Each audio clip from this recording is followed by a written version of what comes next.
अस्सलामुअलैकुम दोस्तों, आप देख रहे हैं यूट्यूब चैनल और मैं हूं अंसर सियाल। दोस्तों, इससे पहले कि सियासी मौजू की तरफ आएँ, कुछ अहम खबरें हैं जो मैं आपके सामने रखने जा रहा हूं। मैं आपको बताता चलूं कि ये जो मौजूदा सियासी बहरान है, ये अगर हल ना हुआ और नौबत जलसे तक गई तो अगली जो मुलाकात है वो शायद जलसा गाह से हो। मेरी कोशिश होगी कि आपको वहाँ से जो है लम्हा ब लम्हा आगाह रखा जाए। और अगर आप बेहतर समझें तो इस चैनल को सब्सक्राइब कर दीजिएगा और साथ साथ बेल बटन भी प्रेस कर दीजिएगा। चलते हैं इस मौजू की तरफ। देखें, दो चीज़ें हैं। एक तो बहुत अहम मुलाकातें चल रही हैं, अभी भी कहा यह जा रहा है जब मैं वीडियो बना रहा हूँ तो वज़ीर आज़म और आर्मी चीफ़ की जो मुलाकात है या तो वो अब एंड हो चुकी होगी या अभी तक चल रही होगी, जो कि अहम ज़राए हैं वो ये बता रहे हैं। इसके अलावा दोस्तों, अब अगर हम मौजूदा सारी सियासी सिचुएशन का जायज़ा लें तो वज़ीर आज़म साहब ने तो अभी तक अपने पत्ते शो ही नहीं किए। और अपोजिशन में अगर हम देखें, ये जो पूरी पीडीएम है और मौलाना साहब हो गए, जरदारी साहब हो गए या नून लीग हो गई, तो इनमें से जो सबसे ज़्यादा गेन करता बंदा नज़र आ रहा है वो बड़े खिलाड़ी भी हैं, बड़े गाहक भी हैं और बड़े घातक किस्म के खिलाड़ी हैं। जरदारी साहब वो नज़र आ रहे हैं। और वो कैसे नज़र आ रहे हैं दोस्तों? वो इस तरह से नज़र आ रहे हैं कि उनको चूँकि अभी ये लगता है कि जो मौजूदा सिचुएशन है इसमें किसी की भी गवर्नमेंट आएगी तो वो कामयाब नहीं हो पाएगी। इसीलिए उन्होंने ढोल जो है वो बांधा है शहबाज शरीफ के गले में। और उनको ये लग रहा है कि ये जो 1.5 साल है या 1 साल है, अगर इसको पूरा भी किया जाए तो जो भी गवर्नमेंट होगी वो डिलीवर नहीं कर पाएगी। जब वो नहीं कर पाएगी तो वो अगले इलेक्शन नहीं जीत पाएगी। और साथ साथ उनको ये लग रहा है कि पीटीआई से तो वैसे ही लड़ाई हो जाएगी, अगर उनको गवर्नमेंट से बाहर निकाला गया तो फिर चांस उनको लगता है कि उन्हीं का आकर बचेगा। और तब तक जो है बिलावल भी मैच्योर हो जाएंगे। ये उनकी जो है अभी तक की जो सारी माइंड गेम जिसे इमरान खान साहब कहते हैं, वो उनका एक खाका है जहन में जिसको लेकर जरदारी साहब चल रहे हैं। और अगर आप सच पूछें तो उन्होंने पैसे का जाल जिस तरह से कहा जा रहा है मुबैना तौर पर बिछाया है। और फिर ये जितना कुछ हो रहा है और जो जो डेली बेसिस पे, बल्कि अब तो जो है हर मिनट हर सेकंड की बेस पे डेवलपमेंट्स हो रही हैं, तो इनमें लग ऐसे रहा है कि जो अपोजिशन है वो उनकी उंगलियों पे नाच रही है और वो पूरी तरह से जो है इनको अपने जाल में बुन रहे हैं। और रिजल्ट निकलना भी यही है। 10 पार्टियां हैं, हर किसी को अपनी वजारत चाहिए और फिर जवाब कौन मांगेगा इनसे?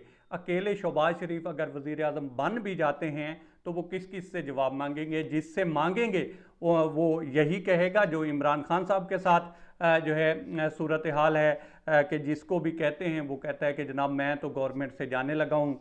हर जो बजट आता है या कोई असम्बली में करारदाद आती है, कुछ भी होता है या नैब के हवाले से कुछ डेवलपमेंट्स सामने आती हैं तो इनके जितने भी एहतादी हैं वो कहते हैं जी हम तो यहाँ से निकल रहे हैं और आप जाने और आपकी हुकूमत जाने।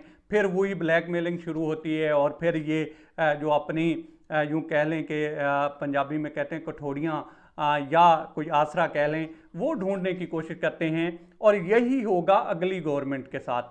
और इसको जो है बखूबी भांप गए हैं जरदारी साहब। और वो इनको उस निशाने पे जो है रख कर चला रहे हैं कि वो कहते हैं ना कि एक तीर से दो शिकार, तो वो इस चक्कर में हैं। इसमें मुझे ये लगता है कि अगर इमरान खान साहब चले जाते हैं तो फिर जो है गेम सारी की सारी जरदारी की है। और जरदारी साहब इसमें मुझे कामयाब होते लग रहे हैं। और ये सारी जो पार्टियां हैं ये उनके निशाने पे हैं। बज़ाहिर वो निशाना इनको नज़र नहीं आ रहा, लेकिन जब इमरान खान साहब मंजर से चले जाएंगे और फिर पब्लिक पूछेगी तो फिर इनको नज़र आएगा कि इनके साथ गेम किसने की है। खैर, अगर हम दूसरी तरफ देखें दोस्तों तो जस्टिस काजी फैज़ ईसा ने जो दरख्वास्त दी थी उसका भी कोई ख़ास तौर पर उनको जो है शामिल नहीं किया गया और उनको कोई इस तरह का प्रोटोकॉल नहीं दिया गया जिनकी उन्होंने खुद से कोशिश की थी। और अगर वो शामिल हो जाते तो पहले तो PMLN कोशिश कर रही थी कि इस जो बेंच है इसको मुतनाज़ा बनाया जाए और फिर गवर्नमेंट के जो है हाथ में भी ये चीज़ें आ जानी थी और रिज़ल्ट इनका यही निकलना था कि ये जो बेंच है जो भी फैसला सुनाता वो किसी ने भी नहीं मानना था और बेंच के ऊपर जो इतबार है वो भी उठ जाना था। और पहले भी आप दोस्तों देख रहे हैं कि किस तरह से लोग जो हैं वो अदल के निज़ाम से, इंसाफ के निज़ाम से काफ़ी हद तक जो है मायूस हैं। तो वो भी जो है उनकी नहीं मानी गई। दूसरी तरफ जो PMLN है उसने अपने जलसों की जो डेट्स हैं वो तब्दील की हैं। अब इसमें दो चीज़ें हो सकती हैं।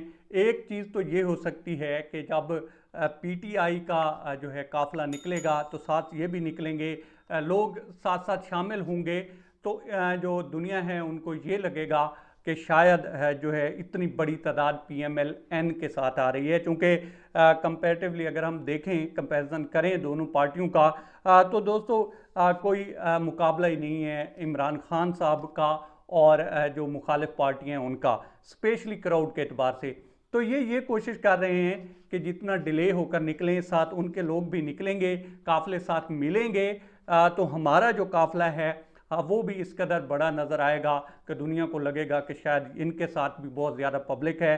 और दूसरी तरफ अगर हम देखें तो जो JUIF है वो भी पहुंच रही है और वो भी कोशिश ये कर रही है कि जो 27 का जलसा है इमरान खान साहब का, उसको किसी न किसी तरह से मनूवर किया जाए और वहाँ से जो है बंदे तोड़े जाएं। ये ना हो कि पूरे का पूरा इस्लामाबाद जो है उसका रुख जो है इमरान खान साहब की तरफ हो, और जो लग भी रहा है। मैंने काफ़ी लोगों से दोस्तों मैं मिला भी हूँ और मैंने जो जनूबी पंजाब है और वैसे भी ख़ास तौर पर जो देहात हैं वहाँ तक जो है दोस्तों मैंने वहाँ पर गया हूँ, मैंने लोगों से मिला हूँ। लोगों ने यही कहा है कि भाई हमें साफ ज़ाहिर है महंगाई तो तंग कर रही है लेकिन इतनी भी नहीं तंग कर रही कि हम इमरान खान साहब को छोड़ दें और जाकर हम जरदारी या उन पार्टियों की गोद में, शहबाज शरीफ हैं, PMLN है, PPP है, या उन पार्टियों की गोद में बैठ जाएं जिनके साथ हम 35 साल से ठीक या गलत, मजबूरी या खुशी से हम चलते आए हैं। इतना भी हमें महंगाई ने नहीं तंग किया कि हम अपना सारे का सारा फिर से जो है सत्यानाश करवा लें। इमरान खान साहब जो हैं वो कहते हैं महंगाई आलमी सतह पे चल रही है और इसका जो है इसमें ख़ास तौर पर इमरान खान साहब का वो कहते हैं कि उन्होंने 3 सालों में ऐसा कुछ नहीं कर दिया कि जिसकी बेस पे कहा जाए कि उन्होंने कोई बर्बादी कर दी है। वो कोशिश कर रहे हैं। मतलब ये दोस्तों कि लोग इमरान खान साहब से फ़िलहाल खुश भी हैं और वो जलसे में भी मैं अभी से आपको प्रेडिक्ट कर रहा हूँ कि जो दुनिया सोच रही है उससे बहुत बड़ा जलसा होगा। बहरहाल अब तक इतना ही। आप दोस्तों से रिक्वेस्ट है कि आप हमारे चैनल का विज़िट करें और अगर आपको हमारे चैनल का कंटेंट पसंद आए तो इसे सब्सक्राइब करें। ताउन के लिए शुक्रिया दोस्तों।